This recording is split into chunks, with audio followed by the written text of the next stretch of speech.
दोस्तों नया साल है और हर कोई एक्सपेक्ट करता है कि ये साल उसकी लाइफ का बेस्ट साल हो।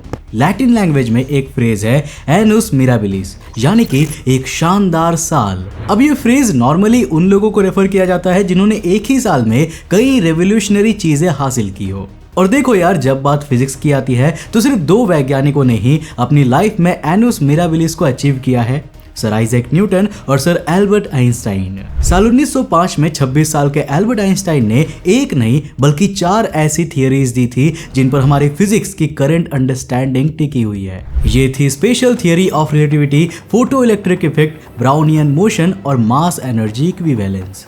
नाउ जस्ट इमेजिन, अगर ये चारों चीजें किसी स्टूडेंट के एक साल के सिलेबस में आ जाए तो वो प्रॉब्लम में आ जाएगा। और आइंस्टाइन ने इन चारों को एक ही साल में सोचा भी और पब्लिश भी कर दिया था।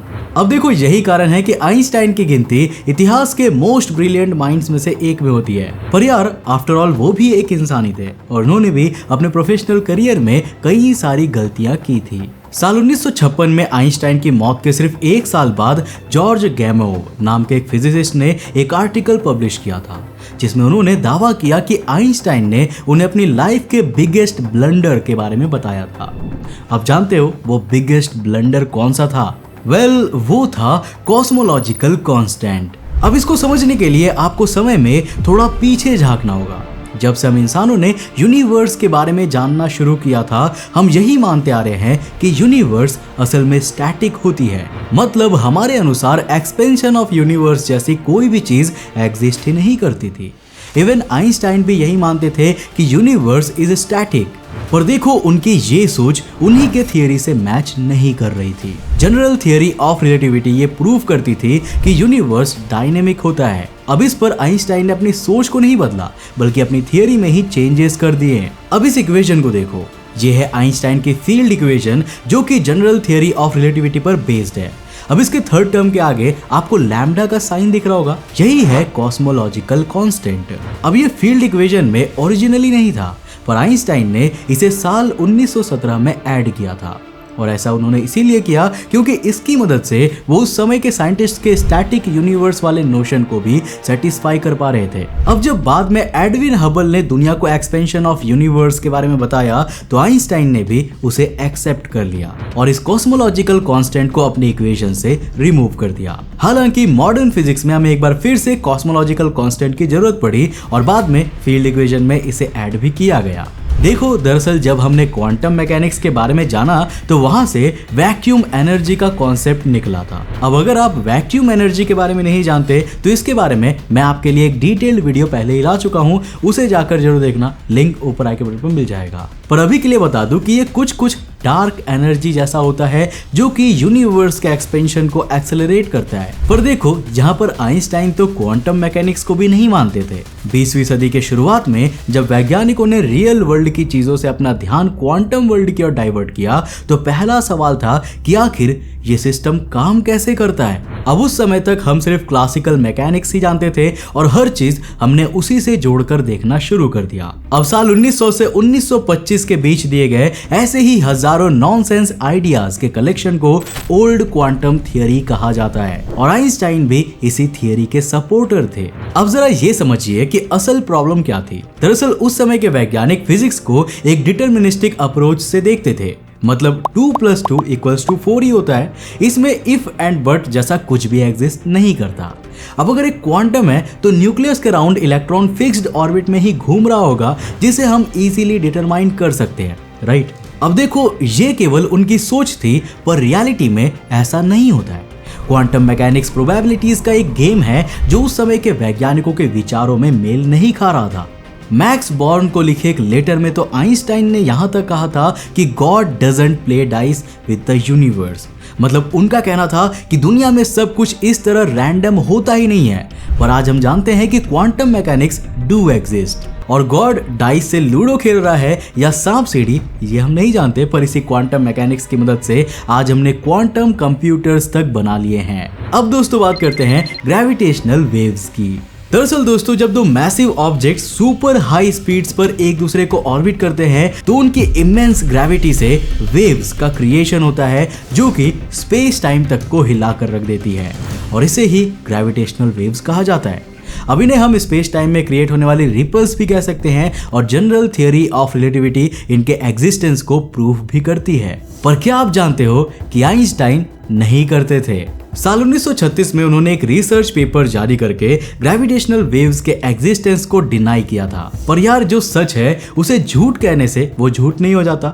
साल 1974 में हमने पृथ्वी से 21,000 लाइट ईयर्स की दूरी पर स्थित हर्ट्ज-टेलर बाइनरी पल्सार्स के बिहेवियर की स्टडी की और उससे हमें ग्रेविटेशनल वेव्स के होने का सबूत मिला, क्योंकि उन बाइनरी पल्सार्स में हमने देखा कि कैसे उनके एक दूसरे को चक्कर लगाने के कारण उनका ऑर्बिटल डीके हो रहा है और वो धीरे धीरे करीब आ रहे हैं। अब साल 2015 में लाइगो यानी कि laser interferometer gravitational wave observatory ने पृथ्वी से 130 करोड़ लाइट ईयर्स दूर स्थित 2 बाइनरी ब्लैक होल्स की डायरेक्ट ऑब्जर्वेशंस करके ग्रेविटेशनल वेव्स की एग्जिस्टेंस को प्रैक्टिकली प्रूव कर दिया। अब देखो बात चली है ब्लैक होल की, तो इनकी प्रेडिक्शन भी जनरल थियरी ऑफ रिलेटिविटी ने ही कर दी थी। साल 1916 में जर्मनी के एक फिजिसिस्ट कार्ल श्वार्ज़शाइल्ड ने जनरल थियरी ऑफ रिलेटिविटी पर बेस्ड आइंस्टाइन की फील्ड इक्वेशंस का एग्जैक्ट सॉल्यूशन फाइंड कर लिया था। अब उनके अनुसार एक गिवन मास के लिए हमेशा एक रेडियस एग्जिस्ट करती है, जहां तक अगर वो मास कंप्रेस हो जाता है तो उसे कोलैप्स करने से कोई नहीं रोक सकता। फॉर एग्जांपल कहते हैं कि पृथ्वी को अगर हम 8.87 मिलीमीटर तक श्रिंक कर दे तो हमारा प्लैनेट एक ब्लैक होल बन जाएगा।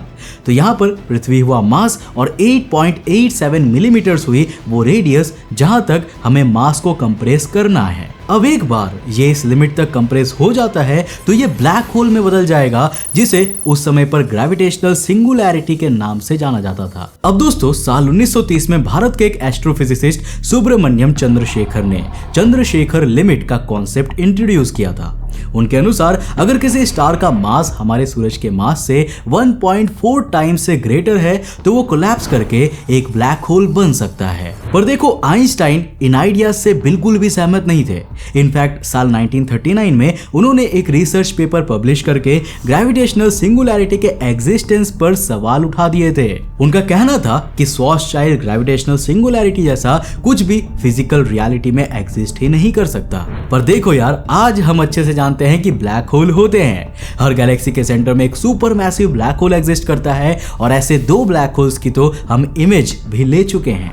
मतलब कि आइंस्टाइन यहाँ पर गलत थे।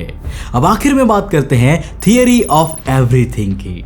अरे नहीं, यहाँ हम कोई मूवी की स्टोरी नहीं सुनाने वाले, यहाँ साइंस की थियरी ऑफ एवरीथिंग की बात होने वाली है। अब फिजिक्स में हमारे पास हजारों लाखों थियरीज और लॉज मौजूद है। मतलब एटम्स के अंदर झांकना है तो क्वांटम मैकेनिक्स, रियल वर्ल्ड में क्लासिकल मैकेनिक्स, इलेक्ट्रिसिटी और मैग्नेटिज्म की बात आए तो मैक्सवेल और फैराडे एंट्री ले लेते हैं एंड सो ऑन। अब वैज्ञानिक मानते हैं कि ये यूनिवर्स की अलग अलग नहीं बल्कि एक सिंगल थियरी पर वर्क करता है जो उसके हर एक एस्पेक्ट को जोड़ती है। अब इस थियरी को भी unified field theory, ultimate theory या फिर थियरी ऑफ एवरीथिंग का नाम दिया गया है। इसके अनुसार यूनिवर्स के सभी 4 फंडामेंटल फोर्सेस जो कि electromagnetic force, weak nuclear force, strong nuclear force और ग्रेविटेशनल फोर्स है, ये सभी कहीं ना कहीं आपस में जरूर कनेक्टेड है।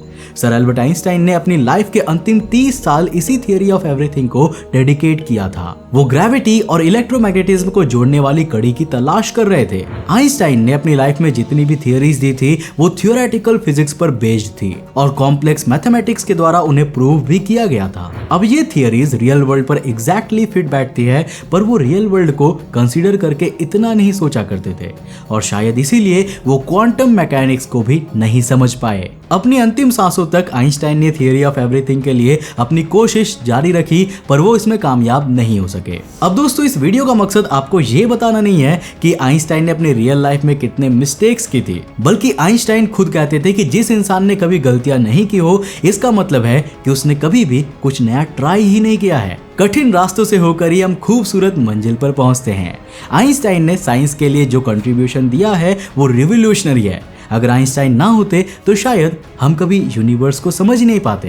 दूसरे ग्रहों पर बसने की सोच रहा इंसान पृथ्वी की ऑर्बिट तक क्रॉस नहीं कर पाता। नाउ होपफुली इस साल आप भी नई चीजें ट्राई करोगे, मे बी हर दिन फेल होंगे पर अल्टीमेटली कुछ ऐसा अचीव जरूर करोगे जिससे आप इस साल को हमेशा के लिए याद रख सकोगे। बाकी आप इसके बारे में क्या सोचते हो हमें नीचे कमेंट करके जरूर बताना। एंड आपको और आपके पूरे परिवार को अंतरिक्ष टीवी टीम की तरफ से हैप्पी न्यू ईयर। मैं मिलता हूं आपको नेक्स्ट एपिसोड के साथ, तब तक के लिए बाय, जय हिंद।